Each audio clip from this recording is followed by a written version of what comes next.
Ladies and gentlemen, boys and girls, teachers, parents, and students from around the world, Jay and Nicole's Learning Lab has a special main event today. In the red corner, please welcome the one, the only, Teacher Nash, a solar teacherpreneur with a background in psychology. Thank you so much for having me. Thank you for having Glad me. to have you. Well, thank you, Teacher Nash. We're so excited to have you here today. And today we're going to be working off of our myth all children learn the same way. It's just about paying attention and doing the work. Oh, wow. What are your thoughts on this myth we have? Now, I definitely like to debunk this myth. As far as I'm concerned, children have different learning preferences, right? So we have visual, we have auditory, we have kinesthetic, and beyond. And all of these shape how kids process information and how they absorb it as well. And I think understanding and adapting to these styles can greatly improve overall engagement and success. I could not agree with you more. I think just putting everybody into this one box that we all learn exactly the same way, no deviation at all. I think actually that's probably why a lot of students have issues in the regular classroom is we all try to teach them the Correct. same way, like in public Yeah. schools, right? Even private Yeah. schools. That the cookie cutter formula just isn't ideal at all. Yeah. And that's where the solo teacher comes from, right? So, can you So, Indeed. tell us a bit about your journey as a teacherpreneur, like your background and how you Sure. came to this? So, absolutely. My journey as a solo teacherpreneur basically started with a passion for teaching, a background in psychology, all of which helped me to deeply understand how people learn.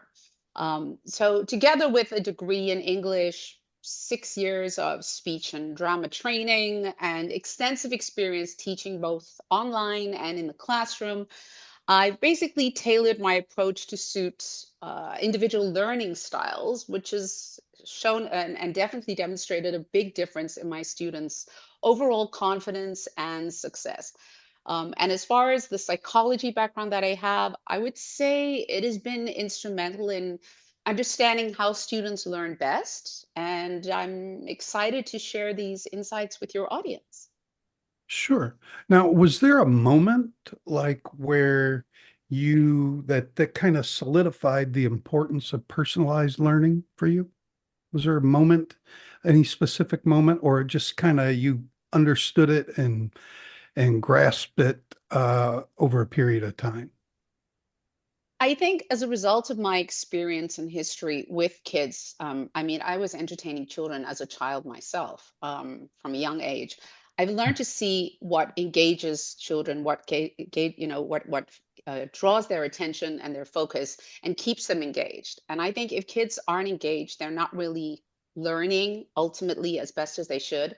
And there are ways to extract that from them and get a better performance out of them. But it does take time, experience, intuition, as well as obviously some training and educational background to identify these. But then one also needs the material and resources to be able to adapt and cater to them. And I think the two together are the ultimate formula to get the best out of your students. That's Okay. good. That's really good. Well, Thank you. so how would you explain this to parents? Because I know a lot of parents they struggle where you've got one child that's an extreme extrovert and one that's maybe an introvert, right? So very different children, yet they try to use the same approach to their learning, even at home. How do you explain that to parents, do you think? What's the best way a teacher could help explain that? I think is essentially parents need to look for certain signs that children have that would indicate their preferred learning style, as well as their personality and different characteristics that that are part of their makeup. And I think they need to look at what their child is drawn to. Are they, for example, if they're a visual learner, are they drawn? They would be drawn, usually speaking, to pictures, diagrams, videos They might recall information better when it's visually organized. If their child is an auditory learner, they might tend to talk through problems, enjoy listening to stories or songs, or repeat instructions aloud to remember them. And if they're kinesthetic, they would gravitate towards hands-on activities like building, acting, physically moving around. So, I mean, parents generally are need to be observant to look out for those different signs within their child and try to find teachers or resources that can adapt accordingly to their child's specific needs. Now, is it possible that a child, probably like a younger child, maybe 4 or 5 years old, starts out more as a kinesthetic learner, and then as they get older, they change to more of an audible or visual learner? Is that something that you've seen Oh, yeah. happen? Absolutely. And many children also display a mix of learning styles, which is perfectly normal as well. Right, So, in those cases, parents can rotate between activities. For example, what works best creates blended activities like a storybook with interactive elements or a rhythm-based game or things like that. But I think where it might be also difficult for parents or teachers is you need to be able to find an educator who is also able to pick up on those cues and right. adapt accordingly and provide what is needed for that specific child. And that is a challenge. But that's where educators like ourselves come in. And we are tailored and experienced to try to adapt to that. So I think that's Yeah. key as well. I would say I'm probably more of a visual and an auditory teacher than a kinesthetic. Um, probably, Got it. probably. Just Some my of our gut. parents who are listening actually might not quite understand what a kinesthetic learning style is. I mean, obviously audio, hearing, visual, seeing, but would you be able to explain what that is? Okay, so kinesthetic learners basically need hands-on kind of activities. For example, acting out a story, role playing, building projects, and this is how they would absorb and learn information. For example, you could teach them through cooking or gardening or a skill or something where they can physically get involved with their body and participate actively and not just sitting and listening to a teacher in a classroom. Very good. My son was like that when we homeschooled. For him, what was it? Division. Division was so difficult for him. So I gave him a cooking class and I had him divide off, oh, we're only going to make a quarter of the recipe. We're only going to make half of the recipe. And Clever. so he had to divide all of the ingredients. It worked great because he could hold the ingredients and make half of them or a Right. quarter. Clever. So, Yeah, absolutely. but this would be a Yeah. challenge for an online teacher. So, how would an online teacher be able to adapt? Do you have any suggestions for that? Well, basically, I use a style of blended learning. I have various resources at my disposal that I've carefully curated and put together to adapt. First, I would try to pick up on the cues on what it is that the child responds to and what their preferences are and what gets the most out of them in the classroom. And then adapt the material accordingly based on my own personal resources. And if I don't have them, I will try and source them and figure out the best individual case for that student and stick with it until as long as it works. And sometimes it doesn't, and the child changes and they get bored or they need something new, and then mix it up a bit. Keep it interesting, keep them engaged, learning, and also having fun, because that's important. Otherwise kids switch off, they disengage, and Yeah. then Right. it's just Got to give going in the them, one ear out the other. what We've kind of all seen the cues do you look glaze. for? Yeah. Yes. What kind of cues do you look for? Well, basically, sometimes if I'm not perhaps sure, like maybe a student is new or I haven't had Mhm. time to adapt or get to know them, I would try different material with them at first and see what they respond best to. And do a trial and error type situation. And then, pick up based on those cues and then adapt accordingly. But that does also come with experience, intuition, Sure. understanding and being sympathetic and empathetic to the child. Sometimes it's not always about their learning style. Sometimes it's where they're at. Maybe they've had a bad day, or they're feeling down, or they're just needing to Mhm. be heard and acknowledged. And if you just set aside the traditional pattern or learning uh, program you had in line for them for that day and tune in to what they're needing at that time, that's enough to connect with them and get them back in the classroom setting. I have kind of an example for you. I have Yeah. one student that likes to take her camera in class and point it down on the desk while she points at things and opens a book for me. And she doesn't like the audible part, but she likes to point Mm. at things and show me books.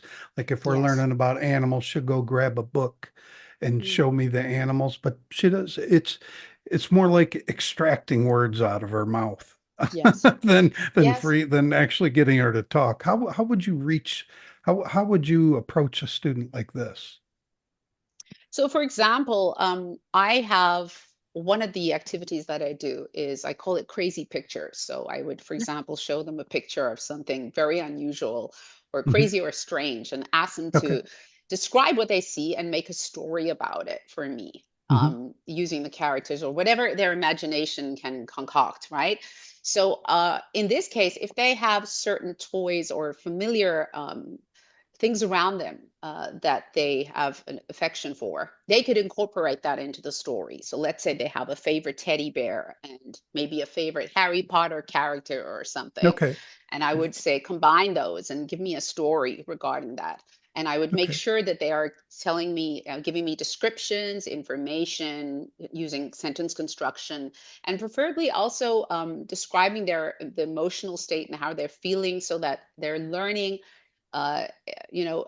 also being using all the key blocks of building and using their sentence construction, their Mhm. vocab, increasing it, and just getting used to using their imagination at the same time. Because I find a Right. lot of students who are used to traditional learning struggle with being creative and using imagination. They almost feel uncomfortable or maybe need permission to do it. Once they start, particularly with the younger kids, they really love it and enjoy it and have fun with it. And it gets them to open up and feel more free to express themselves. Okay. I actually agree with you a lot on that one. I have two students in particular myself, where they used to be so quiet and you could kind of almost see the inner workings in their eyes. There's a lot going on inside there. And it was almost once they had the permission to say what they wanted without repercussions, they just like poof.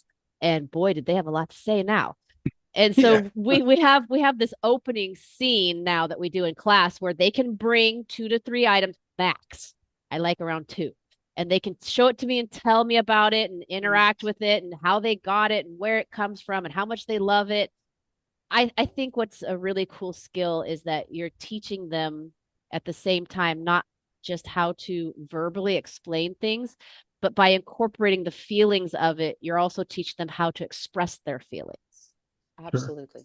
Sure. Absolutely. Something often I lacking in traditional classroom learning Yeah. I had is one the. student that used to like emojis, to use emojis to tell me how something was feeling or how she felt. She would only use emojis there, but Oh, it's all right. shame. I think we've all had to struggle with the kinesthetic learner style. And I, Mhm. I I think the key here is really to just be adaptable because everybody Absolutely. has to apply it a little differently. My other student, what satisfies that need for her is I have to give permission to use the pen. So I purposely set up her lessons where she has to use the pen and drawing in certain areas. And I'm like, okay, now it's Mm. time for the pen. Are you ready? And she's like, she can't wait. She's got that pen for her tablet. She's ready to go. I have my Very scribblers where I cool. have to disable it for them. Oh yeah, we all have those. We all have those. I will say what's interesting, like I have a student, very few students generally volunteer to write the words they're saying unless you ask them to, or it's a writing class. I have one student that I'm quite surprised because he's not necessarily the most confident student, but he has this tendency, whatever he says, or when he's answering a question, he will write what he said as, on the board willingly, which again will give you a clue as to the kind of style that he uses, because Mhm. very few, as I said, volunteer. So I'm like, okay, so this is your style. And then I would incorporate that, the writing, the learning, the not just drawing, but actually writing, because spelling for a lot of kids is also a bit of a weak area. I think from what I've noticed, a lot of parents feel Yes, that there's not enough especially writing practice. where do most of your students come from? Are they in Asia or are they elsewhere? Predominantly Asia. Yeah, Yeah. predominantly Asia, I would say, combined with some in Europe. Hmm. I have both, mostly, I have kids and adults and even teens. Hmm. I have some from as far as so Asia, China predominantly, and Yeah. then Taiwan as well. Then I also have in Europe, I have students who are Spanish, German, Portuguese, one who speaks French. I actually taught I, her English through French because she didn't know a word of English. She's now going to an English school next oh, year. wow. She's Oh, only been wow. with Yay me for for her. 2.5 years, not even. She's now, yeah, which is quite amazing. Her English is she's just one of my proudest achievements, actually, but I can't take all the credit, of course. I But it love the helped. But yeah, I yeah, love the way the Portuguese language sounds. I love it. I absolutely yeah. love It it. is. It is very like lyrical, isn't it? It's Oh, quite it's cool. it's so cool. Oh yeah. See, different learning styles makes for a very interesting teaching experience as well, I think. I think it Completely. is what keeps the thing I love the most about having so many different students from so many different areas, backgrounds, learning styles, is because I'm not in a physical classroom with a specific school. I have more freedom to Completely. have the fun in class and to make it different and exciting and unique.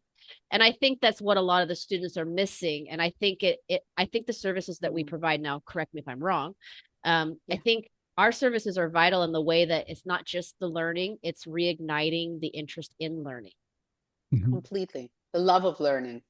Mm, By learning, it doesn't have to be boring. completely. Yes. Yeah. What I are think.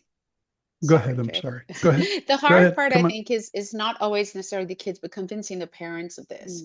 Mm. They're comfortable with that traditional formula, the kid following the textbook. When you go off plan a little bit, sometimes they might get nervous or they might have very rigid expectations. I think it is revolutionizing the way parents are open to various different methods outside of the traditional ones that they're expecting or used to, and seeing that the benefits for their child, which can might not be immediate, but ultimately are effective for in the long run, and get the most out of their child by adapting to the child rather than the child having to adapt to the course all the time.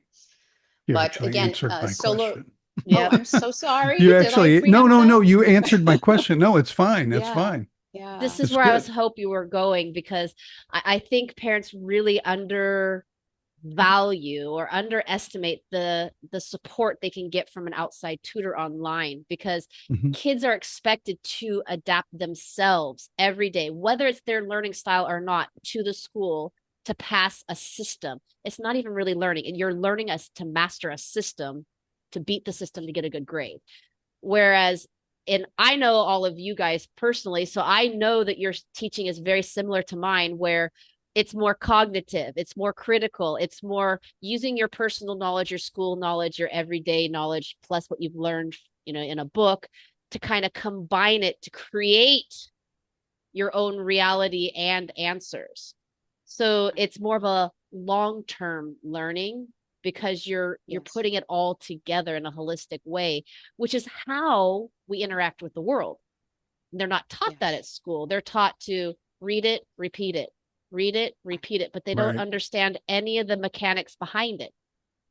Absolutely, And I think that's where Yeah. the absolutely. parents get confused, is they don't realize that's what we're doing. Right. Yeah, Right. and They don't. this is the danger also with going maybe with yeah, let me rephrase that, traditional cookie cutter type companies or schools out there that are doing that. My question is, firstly, are the teachers teaching that able to be like, as you described, flexible, adaptable? Do they even have permission, firstly, to do it? And secondly, the experience to do it? Thirdly, the material or the resources or the time or freedom to do it? And this is the problem with sticking with that known formula for parents. They might feel more reassured, but are they actually going to get the best results from their kids? And that's where people like ourselves would come in. We offer above and beyond that. We can offer that, but we can do so much more. We're not Right. Yeah. limited. We're not just slide presenters. Yeah. Yeah, exactly. Yep, Exactly. exactly. And But it's there's a place for that. There is a place for Indeed. that. Indeed. my laptop is going to die. Uh-oh. All right. Oops. There it Okay. is. Okay. Aha, plugged in. Woo. No, I can't agree with that more. And I find that actually the kids really get on board very quickly, especially Mhm. when a parent is supportive and not interrupting. And not interrupting as in asking questions, but not understanding the process of what we're doing. They think that we have to question, answer, question, answer, question, answers. They have to get this much on a test. And Mhm. it's more involved than that because if you Yeah. give the yeah, A class shouldn't be an interrogation. it It shouldn't. shouldn't Yeah. be, and uh, that's what I've seen happen in a lot of the online schools. Mm. Not Mm. going to name any names, but I've Mhm. seen that happen in a lot of schools. Um, good. No, So I what, agree. go ahead. No, Go I ahead. said I agree 100%. Oh, Yeah. okay. Yeah. All right. So if a parent is just now listening to this Mm. and they've never heard these terms before, what are some signs that would show them what their child's most effective learning style is? I would say, firstly, if they're not sure, maybe is to try out a variety of different options and Hmm. see what their child responds to best. Because also what they think and what actually works in reality might not be the same thing. There are traditional ways to follow, like, for example, a visual learner, you could like organize a photo album together. Auditory, you could sing songs related to a topic they're learning, uh, and act out maybe for a kinesthetic learner, a story, or building something hands-on. But to be honest, I think it should be because a lot of them have more than one learning style. I think Right. it's important to maybe try a mix or a blended learning approach too, so kids can become well-rounded learners while at the same time keeping the experience enjoyable and engaging simultaneously. So yeah. Would Very It's would a you combination. recommend what do you think like because sometimes kids get stressed out when they're learning and if they notice that the kid is getting stressed out while using one particular learning style, would you Mm. ignore that style completely from then on, or would you kind of bring it back every once in a while? I think it also depends on the goal of Okay. that child's personal goal is. If Hmm. the course that you have designed is designed to get that goal from the child, but for whatever reason they're not enjoying it or responding the way they should, I think an experienced teacher would try to adapt that. So if you have the means or the experience, you can adapt the course. You can deviate, maybe integrate some other activities amongst it, as like Right. within the course itself, to break the child away from it so they don't feel, stuck in that In a one box. particular. Yeah, exactly. Right. And there's ways to do that. Sometimes, I'll be honest, it also depends on the parents. Like if they're expecting that or they have a preference for that course, it's not always your liberty to deviate completely Right, to your right, right. discretion. So there's a lot of factors that influence that. But if you have a parent who is a more understanding and can see that the child is enjoying it or getting better results from your personal approach versus their expected or traditional approach, then very often then that's all that you need, is to really just play around, have fun, see, pick up on cues, and also don't get too uh, don't rest on your laurels, because it can change Right. as they age, as they grow. What appeals to them might, no longer have the same impact. So you also have to just keep tuning in, keep adapting, and the same for the parent. If they're able to. I know a lot of parents busy and both of them work. It's not always possible, and that's what we're for.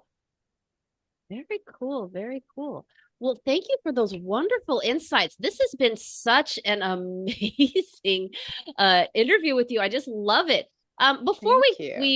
we head off here for a second, tell us a little bit about your company and what you offer. So maybe some parents out there can, hear the difference. Yeah, sure. So, as I said, so I do have 6 years of speech and drama training, so that helps. I also do things like public speaking and presentation skills for kids to help improve their confidence and their ability to present and speak effectively, which can be used in a variety of contexts, both during childhood and as they enter the job market as adults. I teach because I have a musical background as a professional entertainer since the age of 14. Some of my lessons, which I personally created, will have music, drama, and English combined, which is quite a unique offering, I think. Then I would do for Sure. adults the usual, business style things, interview and CV skills. But music, songs, a lot of videos, a lot of, like, as I said, the storytelling, because I was a professional storytelling, children's storyteller, narrator, basically. So I can incorporate that too. So it's a blended approach. And again, I tailor it to each student. But yeah, and if I don't, I will find a way to do it or find the material to match that Sure. student's individual needs. And how can parents find you? So they can find me through my website, which is classbynash.com. I'm also Link available below. on, oh yeah, we can do that. Yeah. Yeah. So it's, yeah, the usual HTTPS, classbynash.com. I'm also on the traditional things like Facebook. I'm on LinkedIn as Teacher Nash and my company Class by Nash. Um, what else? Yeah. WeChat, I believe you're on WeChat and Yes, of course. I'm on Line. WeChat. I'm online as well. Correct, correct. As Teacher Nash. I think it's T Nash 007, if I'm not mistaken. Yeah, Well, I'll is definitely my be We'll put adding those in the those. link. We'll put it thank you. in, we'll put it in there. We'll put it Thank you in. both. I know for a fact that I've seen some of your classes. So I do know that your debate class and you did the one for the music. You ran that one by me as well one time before. And those were some Correct. very interesting classes. I think Yeah, people really should sign up for those, to be honest. If I was a kid, yeah. I would have been like, I'm there. The debate ones are great. They really get kids talking and teach them critical thinking skills as well. And that's quite popular. And there's not that many teachers offering it. So I'm quite proud of it. It's a course that was created and curated and put together specifically for kids. So yeah, but those parents interested, you know where to find me. Do Very you ever good. do classes where you dissect lyrics to songs? Funny enough, I have done something like that before. I think Yes. that And would I be a lot of actually, fun, yeah, I actually. do. And then I also have questions regarding the songs after. So I'll play the Mhm. song and then there will be like a quiz about the words, and Mhm. generally multiple choice, and they could choose which lyrics they heard or what they understood and things like Okay. that. Yes. Yeah. Cool. Yeah. Or I've done why Disney Off they things as chose use well. them. Yeah. Off-topic question. I got an off-topic question for you. What do you think of the new singer from Linkin Park? If you Oh know. my gosh, you've thrown me for a loop there. I would have to listen. Now my interest is piqued. Well, they had Chester Bennington, who Yes, was correct. an iconic singer for metal bands. Well, they replaced him because he's no longer with us with a woman. Correct. I think she's Oh, fantastic. Oh, I think wow. she's fantastic. I was just Wow. curious. That's all. I would have to listen and comment. Watch this space. I will come back to you on that because All now right. I have to check it out. You now you planted have the to check it seed. out. I'm sure there'll be a lot of people checking it out now. There's a plug for LinkedIn Park. There, right, right. Well, As if they needed it. Thanks indeed. oh my goodness. Okay. So thank you so much. Thank you. Thank you It's so been much, awesome. Teacher Nash, for coming on board today. I really Thank loved you. it. These were some really great insights. I think it's really Thank you. valuable for parents to understand that learning style really does matter. And I think you've really helped debunk that myth that they don't all learn the same. It really is valuable to understand what your child's learning style is. And if you want them to get the most out of their lessons, find a teacher who's adaptable to that. So thank you so much. I Thank you. look forward Thank to having both. you This coming is back so on again. enjoyable. Yay. Yes, we will have you Me again. too. All Me too. right. Bye-bye. Thank you, everybody. Take Bye-bye. care. Thank you.